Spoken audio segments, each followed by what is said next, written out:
বিষ্ণু ইসা ইসলাম সাহাবাদেরকে নিয়ে একটা মজলিসে বসা, হঠাৎ করে তিনি বললেন, ঠিক এখনই একজন এসে এই মজলিসে তোমাদের মধ্যে বসবে, সে জান্নাতি।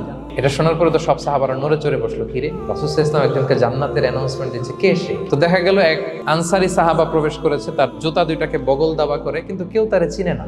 তারা যে এক্সপেকটেশন করছিল যে খুব আল্লাহওয়ালা এমন কেউ আসবে, না, সাধারণ সাহাবীরা অবাক। সবচেয়ে বেশি অবাক হয়েছেন আব্দুল্লাহ ইবনে আমর ইবনে আল-আস রাদিয়াল্লাহু তাআলা আনহু। তিনি অবাক হলেন, ঘটনা কি, তার গোপন রহস্য দেখি তো, খুঁজে বের করা যায় কিনা।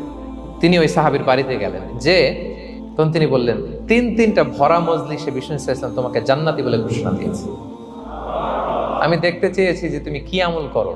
ওই সাহাবী বলে, আমিও জানি না, তবে একটা ব্যাপার আমি মনে করি হয়তো এটা আল্লাহর কাছে পছন্দনীয় হতে পারে। এইবার তো আব্দুল্লাহ বলে, ওই তবেটা কি বলে, যে আমি প্রতিদিন যখন রাতে বিছানায় ঘুমোতে যাই, আমি ঘুমোতে যাওয়ার আগে সবাইকে ক্ষমা করে তারপর বিছানায় যাই।